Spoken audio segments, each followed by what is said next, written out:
જો મિત્રો આપણે 11મા ધોરણની અંદર 8મો પાઠ જે ત્રીજા યુનિટમાં આવે 8, 9 અને 10 એમાં આપણે 8મા પાઠની અંદર જે કોષની રચના શીખી રહ્યા છીએ એમાં આપણે અગાઉ પ્રોકેરિયોટિક કોષ અને યુકેરિયોટિક કોષની વાત કરી. યુકેરિયોટિક કોષમાં આપણે રંગસૂત્રની પણ રચના, એના પ્રકાર જોયા. આજે હવે આપણે કોષ સ્તરની રચના સમજીએ.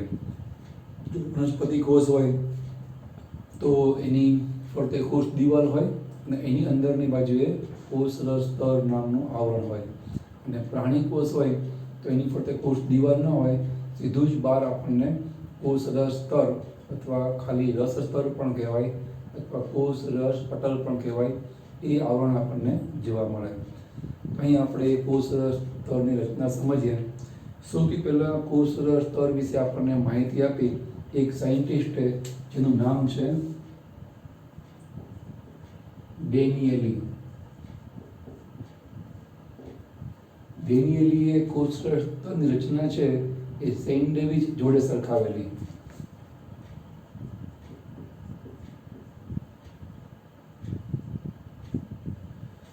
એટલે એને કોષ સ્તરનું સેન્ડવિચ મોડેલ કહેવાય. Sandwich model.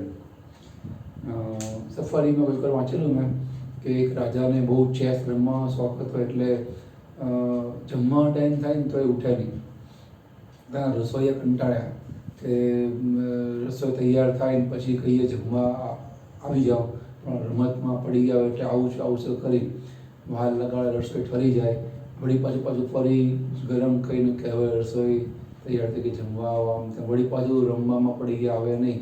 એટલે એ રસોઈ ગરમ ઠંડી કરી રાહ જોઈને કંટાળે. એટલે એમણે શું કર્યું, જમવાનું રાજા પાસે લઈ ગયા, રમતા ને ત્યાં જ. હવે જો એ જમે તો પાછો હાથ ખરાબ થાય, એટલે આ લોકોએ શું કર્યું, બ્રેડમાં જે કંઈ દાળ કે ભાત કે શાક કે જે કંઈ મસાલાદાર વસ્તુ હોય લઈ એને આપવા માંડ્યા. રાજા એને પકડીને ખાય, એના હાથ બગડે નહીં. તો એવી રીતે આ સેન્ડવિચની શોધ થઈ છે. એવો એક ઇતિહાસ સફારીવાળા આપે છે, કેટલો આધારભૂત એ તો એ જાણે. પણ ટૂંકમાં સેન્ડવિચ આપણે બધાએ ખાધી છે, આપણને ખ્યાલ છે કે સેન્ડવિચનો મતલબ બે બ્રેડની વચ્ચે ખાવાલાયક ભાગ હોય. વેજીટેબલ સેન્ડવિચમાં વેજીટેબલ્સ હોય, કાકડી, ટમેટા અથવા આલુ મટર હોય તો એ પ્રકારે અંદર મસાલો ભર્યો હોય, બટાકા અને વટાણાનો, આલુ મટર મતલબ. તો ટૂંકમાં બે લિપિડના પડની વચ્ચે પ્રોટીનનું પડ હોય એવી સમજૂતી આપણને ડેનિયલીએ કોષ સ્તર માટે આપી, જે સેન્ડવિચ જોડે મળતી આવે છે. સેન્ડવિચમાં બે બ્રેડના પડની વચમાં ખાવાલાયક માવાનું પડ હોય, એમ કોષ સ્તરની અંદર પણ આપણને કુલ 3 પડ જોવા મળે. એકચ્યુઅલી માનો કે આ કોષ છે, આ એની કોષ દિવાલ અને આ એનું કોષ સ્તર. તો કોષ સ્તર દેખાય છે એક, પણ તમે આટલા ભાગને મોટો કરીને જુઓ ને, આ ભાગને, તો અહીંયા તમને દેખાય કે આ એક લિપિડનું પડ, અને એની અંદર તમને પ્રોટીનનું પડ જોવા મળે.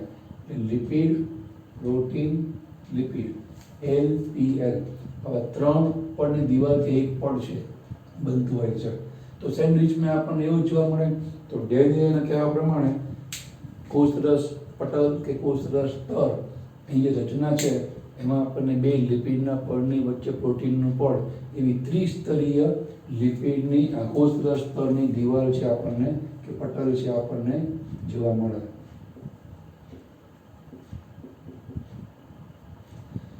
એના પછી એક સાયન્ટિસ્ટ છે, એનું નામ છે રોબર્ટસન.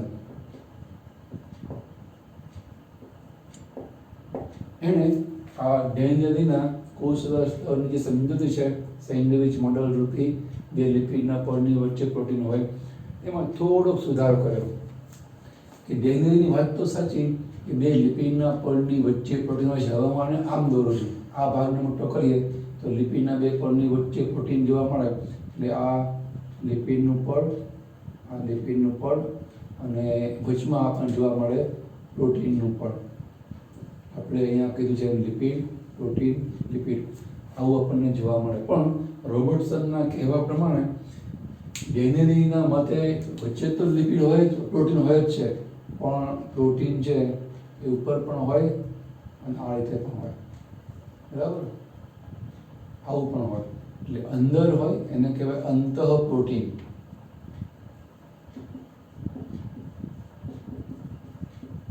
બહાર હોય એને કહેવાય બાહ્ય પ્રોટીન. એટલે રોબર્ટ્સનો તો સુધારો કર્યો કે વચ્ચે તો હોય જ છે પ્રોટીન, એ તો બરાબર બે લિપિડના પળની વચ્ચે, ઉપર નીચે અને વચમાં ખૂંપેલું પણ પ્રોટીન છે હોય, એને આપણે અંતર્ગત પ્રોટીન અને બહિર્જાત પ્રોટીન અથવા તો બાહ્ય પ્રોટીન અને અંતઃ પ્રોટીન કહીએ છીએ. એવું થોડો સુધારો રોબર્ટ્સને કર્યો કે ભાઈ પ્રોટીન ફક્ત બે લિપિડના પળની વચ્ચે નહીં, ઉપર નીચે વચમાં પણ હોઈ શકે છે. એના પછી એક ત્રીજા સાયન્ટિસ્ટે કોષ સ્તરની જે માહિતી છે, રચનાની માહિતી, એનો સુધારો કરી અને આપણને લેટેસ્ટ માહિતી આપી, જે આજે આપણે સ્વીકારીએ છીએ. કોષ પટલનું બંધારણ કે રચના આ પ્રમાણે હોવી જોઈએ. એ સાયન્ટિસ્ટ છે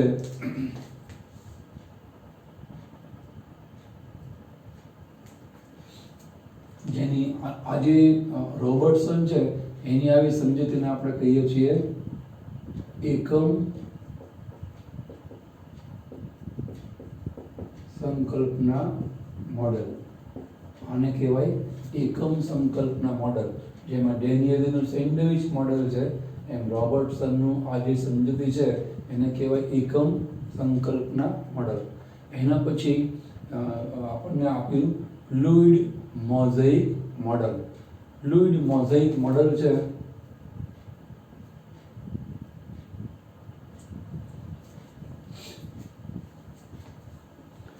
એ આપણને 1972માં ફ્લુઇડ મોઝેઇક મોડેલ છે એ આપણને સિંગર અને નિકોલસન નામના સાયન્ટિસ્ટ આપ્યું.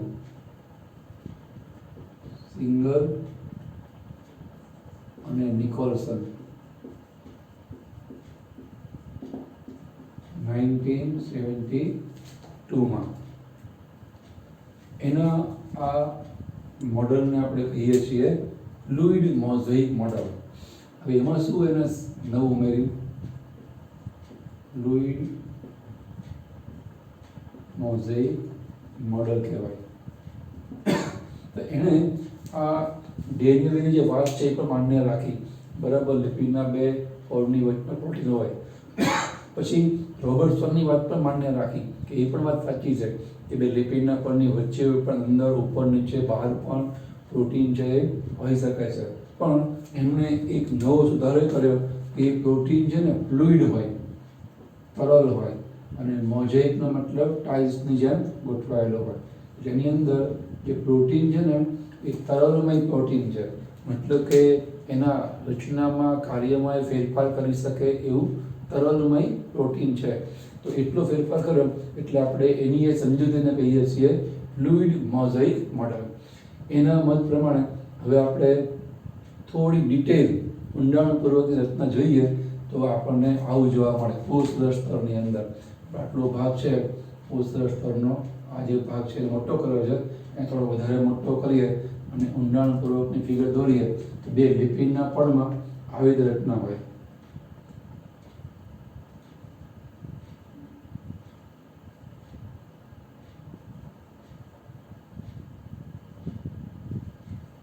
આ એક લિપિડનું પણ દોરું છું, લિપિડના અણુઓ બતાવું છું. અહીંયા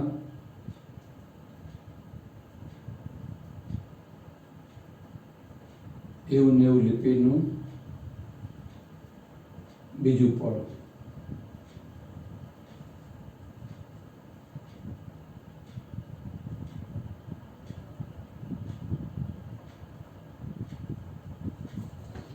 એના મતે જે લિપિડના બે પળ પૈકીનું એક પળ છે, આ લિપિડનું એક પળ, આ લિપિડનું બીજું પળ, પ્રોટીનનું પળ આપણે વચમાં દોરીએ. અહીંયા લિપિડના પળમાં આ જે ભાગ છે એને કહેવાય હેડ, એટલે કે શીર્ષ. આ ભાગ છે એને કહેવાય પૂંછડી. અહીંયા પણ આ શીર્ષ અથવા તો હેડ અને આ પૂંછડી. શીર્ષ છે એ આપણને જોવા મળે જલાનુરાગી. પૂંછડી છે એ એવું લિપિડ છે કે જે જોવા મળે જલ પ્રતિરાગી. એટલે શું? જેને પાણી પ્રત્યે આકર્ષણ છે. રાગ હોવો, અનુરાગ હોવો મતલબ આકર્ષણ હોવું. એ પાણીથી ભીંજાય છે, પાણીથી પલળે છે, એટલે એને જલ અનુરાગી કહેવાય. તો કોષરસ પટલનું જે લિપિડનું પડ છે એના બે એકમો હોય, શીર્ષ અને પૂંછડી. એમાં બહારનો એકમ છે એ જલ અનુરાગી હોય, પાણીથી પલળે, પાણી એને અડી શકે. અંદરનો જે ભાગ છે બીજો એકમ પૂંછડી જેવો ભાગ એ જલ પ્રતિરાગી છે. પ્રતિરાગી મતલબ આકર્ષણ. એને પાણી જોડે એ ભીંજાય નહીં, આકર્ષણથી પાણીમાં મિક્સ થાય એવું નથી. એ પ્રકારની રચના આપણને અહીંયા જોવા મળશે. એ સિવાય આપણને બીજી એક માહિતી એવી આપી છે કે જે શીર્ષ છે એ આવી રીતે ધ્રુવીય અને અધ્રુવીય પણ હોઈ શકે છે. તો એ રીતે જે શીર્ષ છે એ ભલે જલ અનુરાગી હોય પણ એ ધ્રુવીય કે અધ્રુવીય પૈકી આપણને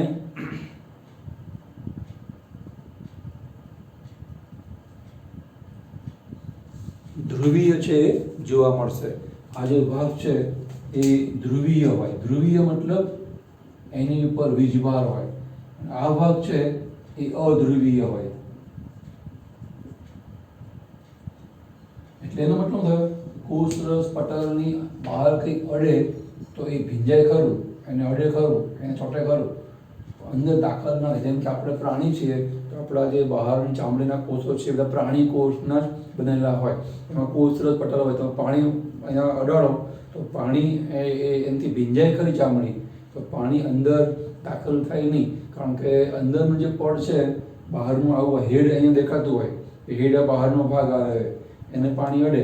પણ અંદરનું જે પડ છે લિપિડનું પૂંછડીવાળું એ જલ પ્રતિરાગી છે, અધ્રુવીય છે. એમાંથી અંદર જઈ શકે નહીં, કારણ કે પાણીને પ્રવેશ જ ના આપે. એટલે અંદરમાં જે પડ છે આ રહ્યું ને આ રહ્યું, એના આ પડો પૂંછડીવાળા ભાગો એ જલ પ્રતિરાગી હોવાથી, અધ્રુવીય હોવાથી અંદર કોઈને દાખલ કરતા નથી. તો લિપિડની રચના આપણને આવી રીતની જોવા મળે. લિપિડના બે પડમાં બે એકમમાં પણ જોવા મળે. શીર્ષ એ જલ અનુરાગી અને પૂંછડી એ જલ પ્રતિરાગી. એ સિવાય જે પ્રોટીન છે એ આપણને એની અંદરની જોવા મળે. આને કહેવાય અંતર્જાત પ્રોટીન, અંદરની બાજુ રહેલું પ્રોટીન. એ સિવાય પ્રોટીન આવી રીતે બહારની બાજુએ પણ જોવા મળે, જે અડધું ખોપેલું હોય, અડધું બહાર હોય. અથવા તો અહીંયા પણ પ્રોટીન છે આપણને જોવા મળે. એને કહેવાય બહિર્જાત પ્રોટીન. આ જે પ્રોટીન છે બહિર્જાત પ્રોટીન એ જ્યારે આપણે કોષને તોડીએ અને કોષનું આંશીકરણ કરીએ, એટલે કે કોષને આપણે સેન્ટ્રીફ્યુજ કરીએ, તો આ બહિર્જાત પ્રોટીન છે એ ઝડપથી છૂટું પડી જાય, કારણ કે બહારની બાજુએ છે. જ્યારે અંદરની બાજુનું જે અંતર્જાત પ્રોટીન છે એ ઝડપથી છૂટું નહીં પડે, કારણ કે એ અંદરની બાજુએ છે, એને લિપિડથી અલગ કરવામાં ઘણી વાર લાગશે. એટલે અંતર્જાત પ્રોટીનને અલગ થવામાં ઘણી વાર લાગે બહિર્જાત પ્રોટીનની સાપેક્ષે. એ સિવાય આની ઉપર ઘણી બધી ગ્લુકોઝની લાંબી શૃંખલા, જેને કહેવાય ગ્લાયકોલિપિડ અથવા તો ટૂંકમાં પોલિસેકેરાઇડ એ પણ હોય. વળી આની વચમાં ક્યાંક ક્યાંક આપણને કોલેસ્ટેરોલ યુક્ત ચરબી પણ જોવા મળે. એટલે એવું નહીં કે એકલું લિપિડ ને પ્રોટીન હોય, કાર્બોહાઈડ્રેટ્સ પણ આપણને જોવા મળે અને કોલેસ્ટ્રોલ રૂપી લિપિડના અણુઓ પણ આપણને કોષરસ પટલની અંદર જોવા મળે. તો કંઈક આવી રીતના આપણને કોષરસ સ્તરની એ આપણને સિંગર નિકોલસન પ્રમાણે જોવા મળે, જેની સમજૂતીને આપણે કહીએ છીએ ફ્લુઇડ મોઝેઇક મોડલ. તમારે ચોપડીમાં આપી ફિગર દોરો એ થોડી અઘરી પડે, કારણ કે 3 ડાયમેન્શનલ ફિગર જેવી ફિગર તમને દોરીને બતાવવા પ્રયત્ન કર્યો છે. તમે એને પરીક્ષામાં આવી દોરી નામ નિર્દેશન કરી આપો તો પણ તમારી આકૃતિ છે એ માન્ય ગણાય. હવે આ કોષરસ પટલ રચના જોઈ, એના આપણે કામ જોઈએ. કોષરસ પટલ છે એનું કામ શું છે એકચ્યુઅલી, તો એનું મહત્વ કહો કે એના કાર્ય કહો. પહેલું કામ છે એ કોષરસ પટલ એ નિષ્ક્રિય વહનનું કામ કરે, અથવા તો એને કહેવાય સાદું પ્રસરણ. એટલે શું? તો જ્યારે કોઈ પદાર્થ બહારથી અંદર કે અંદરથી બહાર હેરફેર પામે, આપલે પામે પ્રસરણથી, સાદું પ્રસરણ કે જે વહન પામે. નિષ્ક્રિય વહન ક્યારે કહેવાય? તો જ્યારે વહન છે એ પ્રસરણ ઢાળની દિશામાં થાય. પ્રસરણ ઢાળ દિશાનો મતલબ આપણે બીજો પણ કરીએ છીએ, એને સંકેન્દ્રણ ઢાળ અથવા તો ઢોળાંશ પણ કહેવાય.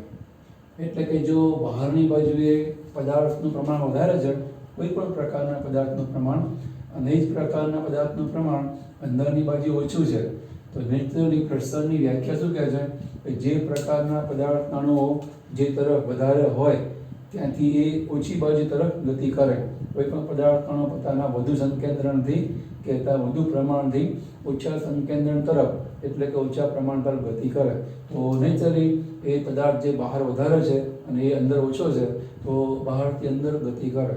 એ પ્રસરણ ઢાળની દિશામાં ગતિ થઈ જાય. બહારની બાજુ વધારે છે, કોષમાં પદાર્થનું પ્રમાણ ઓછું છે, એટલે ઢાળ બહારથી અંદરનો એ પદાર્થના વહનનો થયો, એને સંકેન્દ્રણ ઢાળ અથવા પ્રસરણ ઢાળ કહેવાય. એનાથી ઉલટું કોષમાં એ પદાર્થનું વધારે, બહાર એ પદાર્થનું પ્રમાણ ઓછું છે, તો કોષમાંથી પદાર્થ બહાર આવવા માંડે, કારણ કે પ્રસરણ ઢાળ છે અંદરથી બહારનો સર્જાય છે, કારણ કે અંદર સંકેન્દ્રણ વધારે છે અને પદાર્થનું સંકેન્દ્રણ બહાર ઓછું છે, તો અંદરથી બહાર પદાર્થનો નિકાલ થાય. આ પ્રકારના વહનમાં કોઈ શક્તિની જરૂર ના પડે, કારણ કે એ ઢાળની દિશામાં જ વહન થાય છે. તમે જ્યારે ઢાળ ઉતરી રહ્યા હોય, સાયકલ લઈને જતા હો, તો તમારે પેડલ નહીં મારવા પડે, કારણ કે પેડલ ત્યાં જ મારવા પડે જ્યારે તમારે મહેનત કરવાની હોય, જવાનું હોય કે ઉપર ચડવાનું આવે, ઢાળનું ઉલટી દિશામાં જવાનું આવે. હવે તમે ઢાળ ઉતરી રહ્યા છો, તમે આપમેળ જ તમારી સાયકલ સસરાટ જવા માંડશે, તમારે કોઈ તાકાત વાપરવાની જરૂર નહીં પડે. એમ જ્યારે પ્રસરણ ઢાળની દિશામાં વહન થાય, બહારથી અંદર કે અંદરથી બહાર, એ વખતે એ વહનમાં એટીપીના રૂપમાં શક્તિ વપરાય નહીં. એટલે કોષને ખબર પણ ના હોય અને આપમેળે પદાર્થ અંદરથી બહાર જાય કે આપમેળે પદાર્થ બહારથી અંદર આવે, આપમેળે કોષની જાણ બહાર, કારણ કે પ્રસરણ ઢાળ પ્રમાણે વહન થઈ રહ્યું છે, એમાં કોષને કોઈ વચમાં દખલ કરવાની જરૂર નહીં, ઇન્ટરફિયર થવાની જરૂર નહીં. જેમ આપણને પરસેવો વળે છે, ગરમી પડે પરસેવો વળે છે, આપણી જાણ બહાર, આપણે ઊંઘતા હોય તો પણ પરસેવો વળવાનું ચાલુ જ છે. એ કેવું કહેવાય? નિષ્ક્રિય પ્રસરણ, કે આપણી જાણ બહાર એ વસ્તુ નીકળે છે. બરાબર? એવી રીતે અહીંયા પણ એવું થશે કે એટીપીના રૂપમાં શક્તિ વાપર્યા વગર એ કોષ છે એને જાણ પણ નહીં. કોષ તો આપણે જેમ ઊંઘમાં હોય, નિષ્ક્રિય હોય, કેમ પરસેવો વળે છે, અહીંયા કોષ એકદમ નિષ્ક્રિય રહેશે, શક્તિ નહીં વાપરે અને પ્રસરણ થાય છે અંદરથી બહાર કે બહારથી અંદર પદાર્થનું વહન થાય છે, તેને કહેવાય નિષ્ક્રિય વહન, તેને કહેવાય સાદું વહન. એમાં કોઈ યજમાન કોષ છે એને શક્તિ વાપરી અને એક્ટિવ થવાની જરૂર પડશે, સક્રિય થવાની જરૂર પડશે નહીં. તો એ કોષ સ્તર દ્વારા આવી રીતે અંદરથી બહાર કે બહારથી અંદર પદાર્થની આપલે થાય છે. બીજું એક પ્રસરણ છે, એનું નામ આનાથી ઉલટું છે, કામ પણ આનાથી ઉલટું છે, એને કહેવાય સક્રિય વહન. નેચરલી આનાથી ઉલટું, એટલે અહીંયા આપણે પ્રસરણ ઢાળ દિશામાં એવું કહીએ છીએ, અહીંયા જે વહન થાય છે એ પ્રસરણ ઢાળની વિરુદ્ધ દિશામાં વહન થશે, અને એ સંકેન્દ્રણ ઢાળને વિરુદ્ધ વહન થાય એવું પણ કહેવાય. અને એમાં કોષને ઇડિનોસાઇન ટ્રાઇફોસ્ફેટના રૂપમાં શક્તિની જરૂર પડે છે, કારણ કે ઢાળની વિરુદ્ધ વહન થાય છે. તમારે ઢાળની વિરુદ્ધમાં, ઢાળની અગેન જ્યારે સાયકલ લઈને જવાનું હોય ત્યારે તમે સામાન્ય તાકાત વાપરતા હોય ને કરતાં તમારી તાકાત છે એ વધારે વાપરવી પડે. એટલે અહીંયા પણ એવું જ છે કે બહાર એ પદાર્થનું પ્રમાણ વધારે છે, કોષમાં ઓછું છે, પણ સ્થિતિ એવી છે કોષને એટલી પણ પદાર્થની જરૂર નથી, એને બહાર કાઢવાનું છે, તો એ પ્રસરણ ઢાળને વિરુદ્ધ બહાર કાઢવાનું થાય, કારણ કે ઓલરેડી પદાર્થના અણુ બહાર તો ઘણા છે. અથવા એનાથી ઉલટું કોષમાં પ્રમાણ વધારે છે, બહાર એ પદાર્થનું પ્રમાણ ઓછું છે, પણ તે જ કોષને હજુ એ પદાર્થની જરૂર છે. તો હવે ખરેખર તો પ્રસરણ ઢાળ તો અંદરથી બહારના વહનનો છે. અંદર કોષમાં પદાર્થનું પ્રમાણ વધારે છે, પણ કોષને કદાચ હજુ પણ જોઈએ છે તો પ્રસરણ ઢાળથી વિરુદ્ધ એનું શોષણ કે વહન કરાવવું પડે. તો પ્રસરણ ઢાળથી વિરુદ્ધ જ્યારે આવું વહન થાય ત્યારે એ પ્રસરણ ઢાળથી વિરુદ્ધ છે માટે કોષે એટીપીના રૂપમાં શક્તિ વાપરવી પડે, અને એમાં કોષે એટીપી ઉત્પન્ન કરી પણ શક્તિ ઉત્પન્ન કરવી પડે. કોષને સક્રિય થવું પડે. સક્રિય થયા પછી એટીપીના રૂપમાં શક્તિ ઉત્પન્ન થાય, એનો ઉપયોગ થઈ અને પ્રસરણ ઢાળની વિરુદ્ધ એ પદાર્થનું અંદરથી બહાર કે બહારથી અંદર વહન થાય. એટલે એને કહેવાય સક્રિય વહન, એક્ટિવ ટ્રાન્સપોર્ટેશન. આને કહેવાય પેસિવ ટ્રાન્સપોર્ટેશન.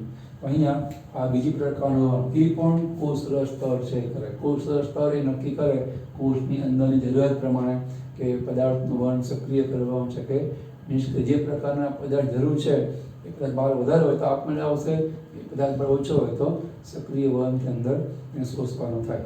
એ પ્રમાણે કોષરસ પટલ એ નિષ્ક્રિય વહન કરે, સક્રિય વહન કરે. એ સિવાય એક વિશિષ્ટ પ્રકારનું પ્રસરણ છે એ પણ કોષરસ સ્તર દર્શાવે. એ પ્રકારના વહનને કહેવાય સાનુકૂલિત વહન, ફેસિલિટેટિવ ટ્રાન્સપોર્ટેશન, સાનુકૂલિત વહન. અહીંયા આ જે નિષ્ક્રિય વહન થાય ને એના માટે આયન માર્ગ આ રૂપી પ્રોટીન છે એ સંકળાયેલા હોય. માનો કે આ આયન માર્ગ છે તો અહીંયા એક છિદ્ર છે આવી રીતે. આયન માર્ગ આમાંથી કોઈ પણ પદાર્થ અંદર જાય તો કોઈ પણ પદાર્થ છે બહાર આવે. એ પ્રોટીન કે જે દ્વારા નિષ્ક્રિય વહન થાય છે પદાર્થનું, એ પ્રોટીનની આરપાર પદાર્થ છે અંદરથી બહાર બહારથી અંદર આવન જાવન પામે. એ નિષ્ક્રિય વહન જે પ્રસરણ ઢાળની દિશામાં થાય છે માટે એમાં એટીપીના રૂપમાં શક્તિની જરૂર નહીં પડે. તો એ પ્રકારના પ્રોટીન કે જે નિષ્ક્રિય વહન સાથે સંકળાયેલા છે એને આપણે આવી છિદ્રવાળા આયન માર્ગ કહીએ છીએ. એની સામે જ્યારે સક્રિય વહન થાય, માનો કે આ સક્રિય વહન કરતો પ્રોટીનનો અણુ છે તો છિદ્રની જેમ નહીં વર્તે, એની ઉપર અહીંયા પદાર્થનું જોડાણ સ્થાન હોય તો એને આપણે કહીએ છીએ વાહક પ્રોટીન, કેરિયર પ્રોટીન. એ નક્કર હોય. આયન માર્ગ છે એ આપણને છિદ્રોવાળા જોવા મળે. આની જોડે બહારથી પદાર્થનું અંદર વહન કરવાનું હોય પ્રસરણ ઢાળની વિરુદ્ધ તો એ આયનને જોડાવવું પડે, પછી એનું વહન અંદર કરી જાય. અથવા પદાર્થને અંદરથી બહાર કાઢવાના હોય એ પદાર્થ અહીંયા અંદર આ વાહક અણુ જોડે જોડાવવું પડે. જોડાયા પછી એનું વહન બહાર કરે, નિકાલ કરે. એટલે આજે આપણે અંતર્ગોળ ભાગ બતાવ્યો પ્રોટીનનો, એ પ્રોટીનનો અંતર્ગોળ ભાગ છે એ પદાર્થની કે આયનની જોડાણ સપાટી કહેવાય. જે જગ્યાએ એને જોડાવવું પડે, જોડાઈને પછી મુક્ત થવાનું, બહારથી અંદર મુક્ત થાય, અંદરથી બહાર આવીને બહારની બાજુએ મુક્ત થાય. જેમાં એટીપીના રૂપમાં શક્તિની જરૂર પડે એ જોડાણ કરવા અને તોડવા માટે. એટલે આ વાહક અણુરૂપી નક્કર પ્રોટીન છે એ અંદરથી બહાર કે બહારથી અંદર પ્રસરણ ઢાળની વિરુદ્ધ એટીપીના રૂપમાં શક્તિ વાપરી પદાર્થની આપણે હેરફેર કરે. સક્રિય વહન, નિષ્ક્રિય વહનનો મતલબ છિદ્રવાળા પ્રોટીનની આરપાર એ શક્તિ વાપર્યા વગર પ્રસરણ ઢાળની દિશામાં તે પદાર્થનું વહન અંદરથી બહાર કે બહારથી અંદર થાય. એને કહેવાય નિષ્ક્રિય વહન. કારણ કે શક્તિ ના વપરાય, યજમાન એમાં સંકળાતો નથી. આમાં શક્તિ વપરાય, યજમાન એમાં સંકળાય છે. તો આ બે પ્રકારના જે વહન છે ને એની વચ્ચેનું વહન એને કહેવાય સાનુકૂલિત વહન. એટલે શું? તો અહીંયા વહન તો થાય પ્રસરણ ઢાળની દિશામાં જ, પણ ઉપયોગ થાય આયન માર્ગનો નહીં, ઉપયોગ થાય વાહક અણુનો. પ્રસરણ ઢાળની દિશામાં વહન થવાનું હોય એટલે આની જેમ જ શક્તિની જરૂર નહીં પડે. એટલે સક્રિય વહનની જેમ ઉપયોગ થાય વાહક પ્રોટીનનો, પણ એટીપીના રૂપમાં શક્તિ વાપર્યા વગર પ્રસરણ ઢાળ દિશામાં તે વહન થાય. પ્રસરણ ઢાળની દિશામાં વહન થાય એટલે નિષ્ક્રિય વહન કહેવાય, પણ આયન માર્ગના મદદથી નહીં, વાહક પ્રોટીનના મદદથી એ વહન થાય. આવું થવાનું કારણ શું? તો એટલા માટે એનું નામ જ છે સાનુકૂલિત વહન. તમે માનો વિચારો કે બહાર કેલ્શિયમના 100 અણુ છે, અંદર કેલ્શિયમના 10 અણુ છે, તો બંને વચ્ચે તફાવત 90 નો થયો. બહાર અહીંયા અંદર 10 અને બહાર 100 છે, 90 વધારે થયા. એટલે ખરેખર નિષ્ક્રિય વહન માનો શરૂ થાય તો બહાર જે 100 કેલ્શિયમ છે, અંદર 10 કેલ્શિયમ છે, ક્યાં સુધી વહન થાય? તો બહાર 100 અને અંદર 10, કુલ 110 થયા. 110 ભાગ્યા 2 કરો તો 55 થયા. તો આનાથી 45 અંદર જાય. 10 તો ઓલરેડી છે જ એમાં, બહાર 100માંથી 45 અંદર જાય એટલે અંદર 45 10 55, અને બહાર પણ 100માંથી 45 એટલે 55 રહે. બે તરફ 55 55 થાય ત્યાં સુધી એનું વહન ચાલુ રહે. કે એનાથી ઉલટું, અંદર 100 હોય અને બહાર 10 હોય તો બે તરફ એ પદાર્થનું પ્રમાણ સરખું થાય નહીં. કેલ્શિયમ તમે ઉદાહરણ આપ્યું, જે પણ પદાર્થનું વહન થઈ રહ્યું છે એ પદાર્થનું સંતુલન સ્થપાય નહીં, બે તરફ એનું સંકેન્દ્રણ કે પ્રમાણ સરખું થાય નહીં, ત્યાં સુધી એનું વહન છે એ ચાલુ રહે. પછી પણ વહન ચાલુ રહે પછી પ્રસરણ છે સંતુલનમાં કહેવાય. એ આપણે 11 પાઠમાં શીખ્યા હોઈએ કે પ્રસરણ કોઈ દી અટકે નહીં, પ્રસરણ સંતુલનમાં આવે. તે વખતે પછી જેટલા પદાર્થો બહારથી અંદર જાય એટલા અંદરથી બહાર આવે એટલે આપણને એમ લાગે પ્રસરણ સ્થિર થઈ ગયું, તો પછી પ્રસરણ સંતુલનમાં છે એમ કહેવાય. પણ ટૂંકમાં કહેવાનો આશય એ કે એવી રીતે બહાર 100માંથી 45 અણુ અંદર જાય પછી એ સંતુલનમાં આવે, અથવા તો બાહ્ય દેખાવે કહીએ કે પ્રસરણ અટક્યું. બરાબર, ખરેખર અટકતું નથી, આમ બાહ્ય દેખાવે પ્રસરણ સંતુલનમાં આવ્યું એટલે આપણને અટકાય જેવું લાગે. પણ હવે ખરેખર દર વખતે આવી જરૂર હોય એવું નહીં બને. માનો કે બહાર 100 અણુ છે, અંદર 10 અણુ છે, હવે કેલ્શિયમની જરૂર છે, પણ જો નિષ્ક્રિય પ્રસરણથી વહન શરૂ થાય તો અંદર 45 દાખલ થાય ને ત્યારે જ તે અટકે, અને બે બાજુ 55 થાય કેલ્શિયમના અણુ સંતુલનમાં આખું પ્રસરણ સ્થપાય. પણ ખરેખર આ કોષને બીજા 10ની જ જરૂર છે, 45 જરૂર નથી. 10 અણુ કેલ્શિયમના છે, બીજા 10 જ જોઈએ છે. તો એ વખતે હવે શું થાય? પ્રસરણ ઢાળની વિરુદ્ધ તો વહન કરવાનું છે નહીં, એટીપીના રૂપમાં શક્તિ વાપરવાનો પ્રશ્ન નથી, કારણ કે આગળ બહાર તો છે જ ઓલરેડી કેલ્શિયમના 100 અણુ છે, 10 છે, એટલે કરવાનું તો વહન પ્રસરણ ઢાળની દિશામાં જ છે. પણ હવે એ જો આ આયન માર્ગની જેમ કરે ને તો પાછું સંતુલન સ્થપાય અને અંદર 45 અણુ કેલ્શિયમના દાખલ થઈ જાય. અહીંયા આપણે 10 જ દાખલ કરવા છે. 45 દાખલ થાય એટલી બધી એની જરૂરિયાત નથી, 10ની જરૂરિયાત છે. આપણે કે મને 2 રોટલી ખાવા છે, વધારે નહીં ખવાય, તો મારો ખોરાક 2 એટલે મને વધારે અનુકૂળ ના આવે, મને માફક નહીં આવે, અનુકૂળ નહીં આવે, વધારે આપણે તો ઉલટી જેવું થાય તો પેટમાં દુખવા માંડે, આમ તેમ. એની જેમ કોષ નહીં, અત્યારે 10ની જ જરૂરિયાત છે.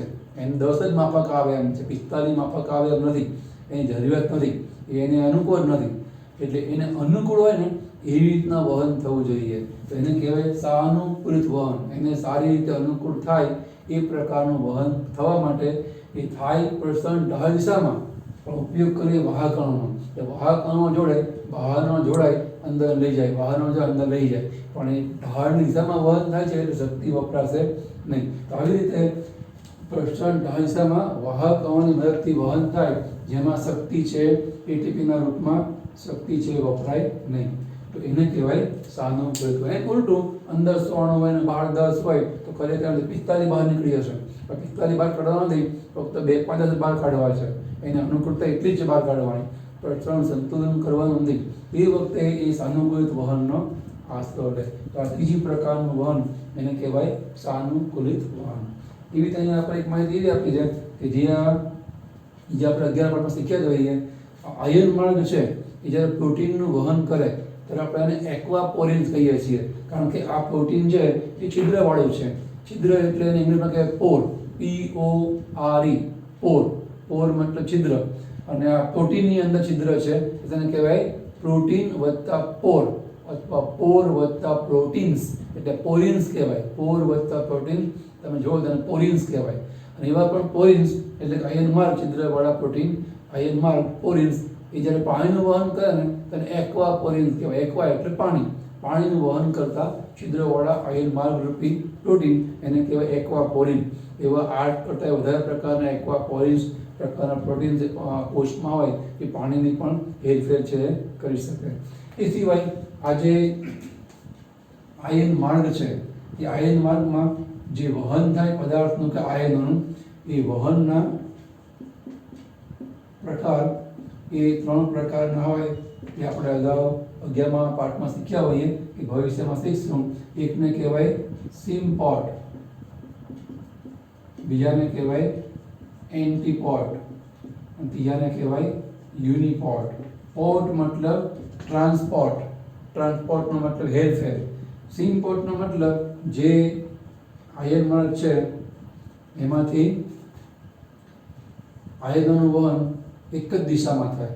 એન્ટી પોર્ટ છે એનો મતલબ એક આયનનું વહન એ અંદરથી બહાર થાય, બીજા આયનનું વહન બહારથી અંદર થાય. યુનિપોર્ટનો મતલબ આયનોનું જે વહન થાય, એક આયનનું વહન એ બીજા આયનના વહનથી નિરપેક્ષ થાય. આ અંદર જાય તો બીજો અંદર આવી શકે, બહાર જઈ શકે.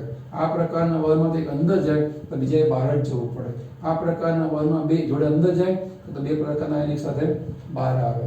તો આવી રીતે ત્રણ પ્રકારના સ્વિંગ-પોર્ટ, એન્ટી-પોર્ટ અને યુનિપોર્ટ પ્રકારનું વહન એ આપણને આયન માર્ગમાં થતું જોવા મળે.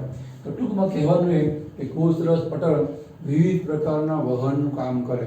એ સિવાય એ બેક્ટેરિયા જેવા સજીવોની અંદર મેસોઝોમ ઉત્પન્ન કરે, તેમાં શ્વસનની ક્રિયા પણ થાય. શ્વસનના કેટલાક ઉત્સેચકો પણ હોય.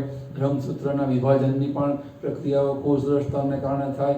એ સિવાય પણ કોષરસ સ્તરના ઘણા કામ છે. મુખ્ય કામ છે આ પ્રસરણ. વિવિધ પ્રકારના પ્રસરણ દ્વારા પદાર્થની અંદરથી બહાર કે બહારથી અંદર આપ-લે કરવાનું કામ કરે. એક્ઝેક્ટ કહેવું હોય તો એવું કહેવાય કે આ કોષરસ સ્તર છે એ કોષ માટે પસંદગીમાન પ્રવેશશીલ પટલનું કામ કરે, અથવા તો એનો ડબલ રોલ છે એ અર્ધ પ્રવેશશીલ પટલનું કામ પણ કરે. એમ કે પસંદગીમાનનો મતલબ પસંદગીના જ આયનોને અંદર જવા દે. પસંદગીના મતલબ જરૂરિયાતના, જેની જરૂરિયાત છે જ અંદર જશે કે અંદરથી બહાર આવશે. ચોક્કસ પ્રકારના આયનોને ચોક્કસ માત્રામાં દાખલ કરે કે ઉલટું ચોક્કસ પ્રકારના આયનોને ચોક્કસ માત્રામાં બહાર નિકાલ કરે. એ જોવાનું કામ આ કોષરસ પટલનું કહેવાય. આ બધાનો મતલબ છે એવો થાય. અથવા એને કહેવાય અર્ધ પ્રવેશશીલ પટલ. માત્ર પાણીને પસાર કરે એને આપણે કહીએ છીએ આશ્રુતિની ક્રિયા. પાણી જ્યાં વધારે હોય ત્યાંથી ઓછી બાજુ ગતિ કરે, એને ગતિ કરાવવા માટેની અંદર આપણે હમણાં કીધું એમ એક્વા પોરિન્સ. પાણી બહાર વધારે હોય કોષમાં દાખલ થાય, કોષમાં વધારે હોય તો બહાર આવે. માત્ર એ દ્રાવકને જ પસાર કરે.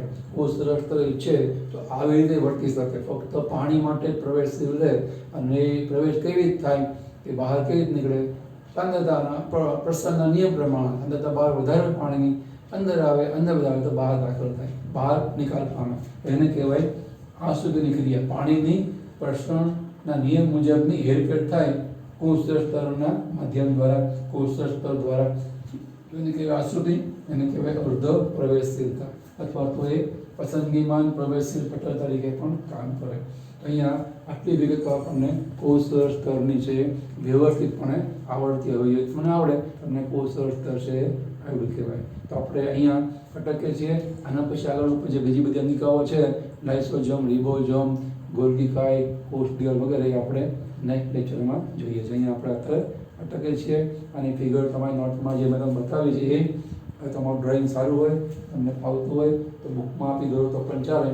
કારણ કે તમારો ટાઈમ વધારે જાય, આમાં તમારો ટાઈમ થોડો ઓછો જાય અને જે કહેવું છે બધું આપણે આમાં કહી દઈએ છીએ. એમાં ફિગર દોરી સમજી થોડા મુદ્દાઓ ટપકાવવા પ્રયત્ન કરો. બીજી બધી અંગિકાઓ માટે આપણે નેક્સ્ટ લેક્ચરમાં મળીએ છીએ.